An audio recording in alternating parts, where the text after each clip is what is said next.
I'm going to say it was a week or 2 weeks after my first daughter was born that I got laid off. Really? And yeah, it was around a time where China was buying up all the metal. So there wasn't a lot of work. And because I had just joined the union, I was low man on the totem pole. I see. So I pretty much, all the guys that have been there had seniority would get the work. And at that time, Boston had bought out the New Hampshire ironworkers. So our hall was in Southie in Boston. So if I wanted to get work, I would have to drive every morning and sit in the Boston hall and pray that someone would come in and be like, I need 5 guys for this job. And so it was like, I can't raise a child on, praying that somebody needs help. Where were It's you just the way waiting? that I would sit in the hall and wait for a guy that had a job that needed more hands. Like, hey, I need 5 guys to help me tie this rebar at this job Mhm. site. The job could last a day. The job could last months. You never know.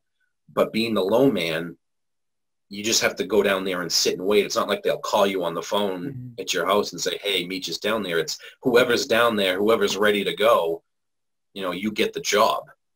And I couldn't, I didn't have the money to drive down there, support my wife and newborn, and hope that I get work. I mean, maybe that's just me, but I need something that I know that I'm getting a paycheck, that I have a steady job. So I ended up packing up the kids because we were only renting at that time. And my parents let us move back to Massachusetts where my wife ended up going to school for nursing, and I did the whole construction thing again, back to construction. Was that And tough we to went, you, having to go back to yeah, your parents?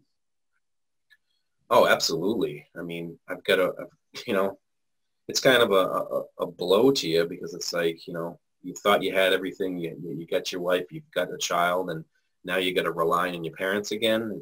Mm. I'm grateful. I'm more than grateful that I had that safety net there. Um, I would do that for my kids as well.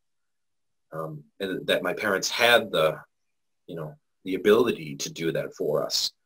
Um, Let us stay there and like her go to school and me continue to do work. Um, and we did that for 5 years. That was, that was the worst. That was just being there and being like, I want to get out, but we don't have the means right now. So that's kind of where we hit the wall of Yeah. what do I want to do now? I'll tell you, man, that's impressive. And I say that because not everybody's willing to um, look at themselves, see where they're at and say, we don't have the means right now. We need this time to build ourselves up to be able to take the next step. People will look at 5 years and they'll think is an eternity. Like, how did you, 5 years is a long time. So how were those, I don't want to say how were those conversations, but more, how did you get through those 5 years and stay put and make sure that you were working towards something better instead of saying, oh, well, this is too much. I'm just gonna either get a credit card or we'll figure it out later and we'll put this on cards and things like that. What was the mentality there that had you, sacrifice now so then you could be better off later?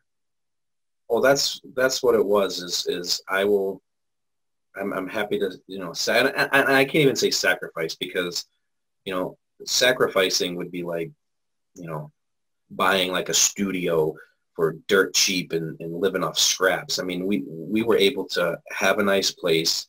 I mean, the grandparents, of course, they want to see the newborn, so they welcomed us with open arms. But I mean, I'm sure you probably know, it grows old when you've got two like adult families living in the same place. You want to do your thing, but you got to respect it because it's not your thing, it's their thing.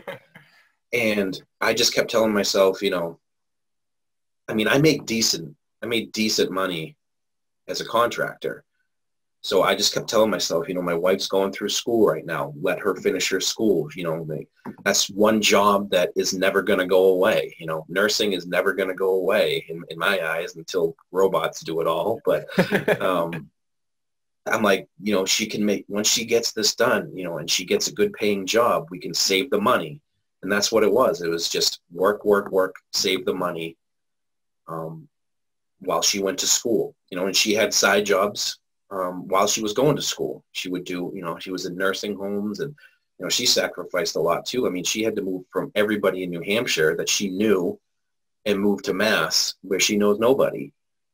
It's not a, you know, it's a 2-hour drive from where we are and where my parents were, but, you know, it was a lot for her. So if she could sacrifice that, I can sacrifice, you know, those years so that we can get that foundation underneath us to move out and do our own thing.